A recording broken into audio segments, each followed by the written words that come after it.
In the heart of Gaza, where alleys twist like mazes and shadows conceal hidden fighters, a new storm gathers. But this is not the Gaza war you've seen before. This is something different, something biblical in name, yet futuristic in execution. Israel has codenamed it Operation Gideon's Chariot.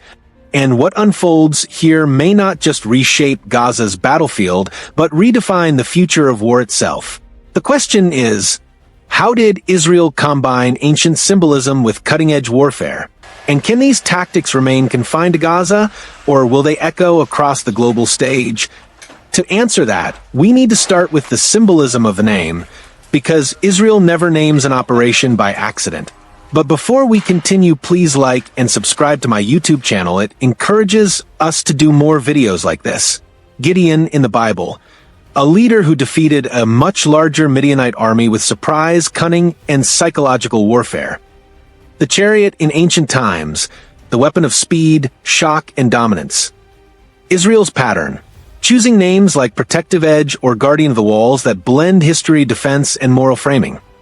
So when Israel calls an operation Gideon's Chariot, it's not just military, it's psychological.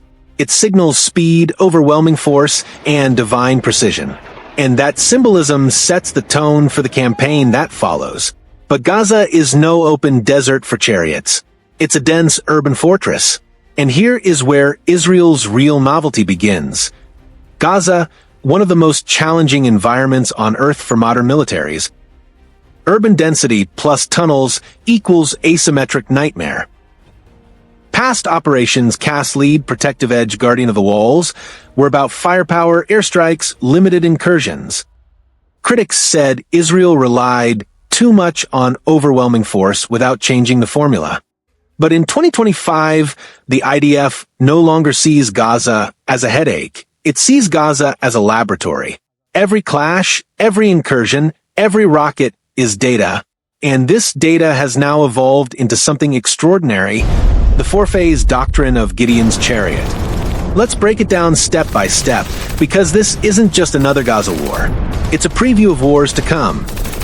Before a single tank moves or a drone flies, the battlefield goes dark. Israeli cyber units shut down Hamas communications, disrupt GPS signals, blind drones. Hamas fighters pick up radios and hear only static. Hamas commanders try to issue orders, but their systems crash. In war, silence is often more terrifying than bombs. For the first time, Hamas realizes it's not rockets they've lost, but their voice. The battlefield is now Israel's theater. Israel unleashes swarms of drones, some reconnaissance, some loitering munitions. AI-driven targeting selects rocket sites, weapons depots, and commanders in safe houses. Loitering drones like harp circle for hours before diving in. Entire Hamas brigades find themselves targeted before they can even fire a shot. It looks less like a bombing campaign, more like a surgical removal. Each strike is data-driven, algorithm-approved, and devastatingly precise. But precision isn't enough, you still need shock. That's when the spear arrives. The ground phase begins, but not with traditional tanks alone. AI-assisted Merkava tanks advance with unmanned robotic ground units. Robotic scouts enter tunnels first, reducing IDF casualties. Drones hover overhead, giving real-time data to commanders on the move. Instead of slow attrition, it's a lightning thrust, a modern chariot charge. This is no grinding ground war, it's a spear thrust. Hamas fighters aren't facing columns of soldiers, they're facing man-machine teams, moving at machine speed. And just as fast as it begins, it ends. Unlike drawn-out campaigns of the past, this is sharp, swift, and selective.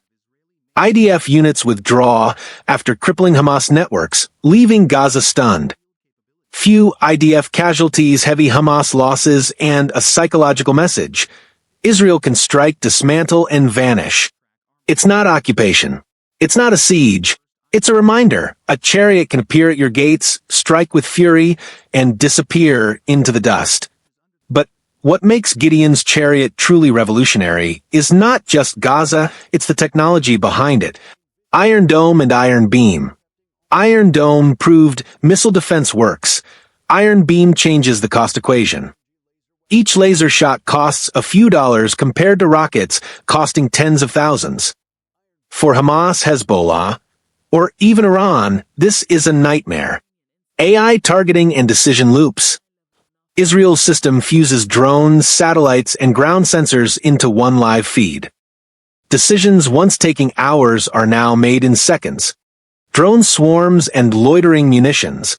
Israel leads the world in using drones not just as eyes, but as weapons. Swarms overwhelm defenses and reduce the need for manned aircraft.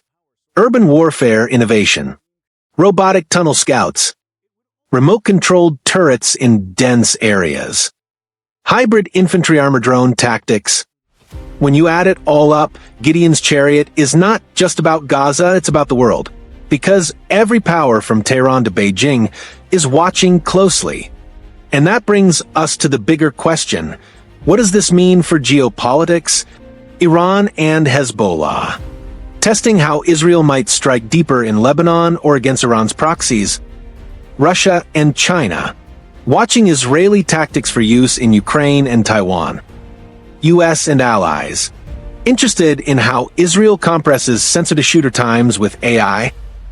Risks, civilian casualties, escalation spirals, international pressure. Gaza may be the battlefield, but the audience is global. Every drone strike in Gaza sends a message to Tehran, Moscow, and Beijing. Israel is not just defending, it is innovating. But the biggest danger is that novelty in war rarely stays contained. From the silence of cyber blackouts to the fury of drone swarms, from robotic spearheads to laser skies, Operation Gideon's Chariot is more than a name. It's a signal. A signal that the ancient chariot of war has returned, not with horses and wheels, but with AI and lasers. But here lies the paradox. The same technology that spares Israeli soldiers may endanger countless others as it spreads.